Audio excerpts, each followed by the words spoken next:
So since you talk about your enthusiasm in NFT, do you want to elaborate a little bit on that? Or like what's your own opinion or what's your reflection on it? Sure. I started NFT collecting early last year.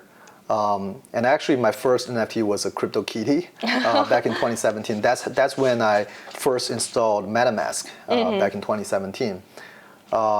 I never considered it as an art, to be honest. I think it's just like in-game item. And since last year, I got more and more into the content creation part. And I talked to a lot of artists, who make good generative art and who make good, crypto games as well.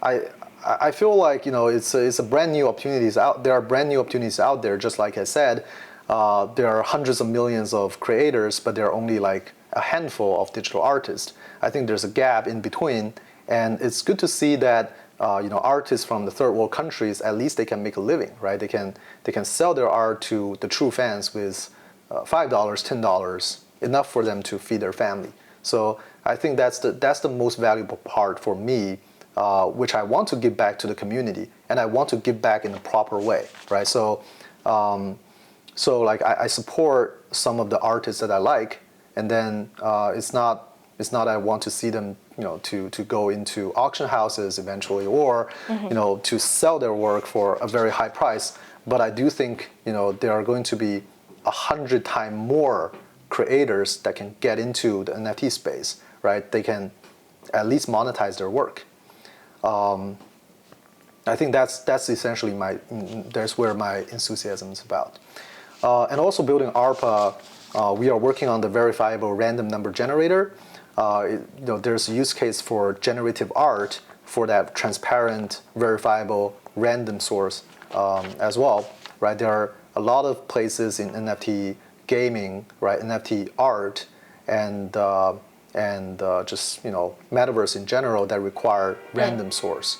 So it's also there's a lot of common grounds for what I'm passionate about and also what I'm building. Right. So it's good to work on both at the same time. Yeah, glad that you are having fun collecting NFTs. But you mentioned when you purchase or when you collect those NFTs because you wanted to support the artists that you like, right? How do you pick those artists? And essentially, I mean, a lot of NFTs, they are expensive. So if we think about it pure from like economic perspective, you still don't want to lose a lot of money, or you want to kind of earn money in the long term, right? So what are the criteria of you picking the artists as well as the specific NFTs? I mean, like I bought some PFPs, but really like I'm not that into the PFP space, right? So a lot of the art that I bought was $5, was under $100, right? A lot of the NFTs that I bought are not on Ethereum, right? So that I don't need to spend like $40, $50 of gas fees just to acquire them. I like Tezos. I'm actually one of the multi-sig for Taya.art, which is kind of one platform that I was really into, and then it got shut down, and then the community rebuilt Hikanunk into Taya.art, which I'm also a big supporter of, right? So there are many artists in that community. They create good artwork, and they are selling for a reasonable price, right? There's very little hype on Taya.art community, but one thing that I observe is that 70% of the artists, they also collect from other artists, right? So they are both artists and they are also collectors, which is really rare to see like in our space. And then a lot of the artists on Taya.art is from third world countries, right? From South, like Brazil, from Argentina, from Turkey, from China, right? From Southeast Asia, right? So a lot of these people, they don't have access to galleries, to auction houses, to all these shiny, temple of art.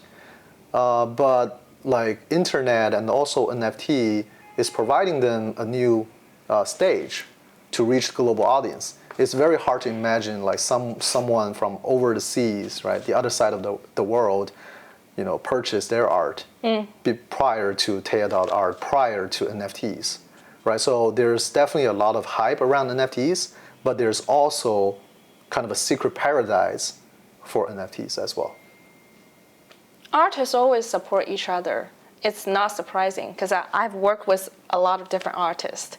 They have their own like artist community on collections on Discord, on Telegram, and they will always promote each other. Even like when they found someone that's great to collaborate with, like they spread the word very, very quickly. So it's totally common. But I do appreciate the feedback on that. Yeah, like one thing that I'm also a big fan of is art blocks, right? I collect a lot. I collect a lot on art blocks. Some of my favorite artists, like Matt Delores, like Snowfro, they all have their series on art blocks. And then after they made their fame, right, on art blocks, they are still supporting their fellow artists, right? The generative art community, artist community. I think that's a culture thing.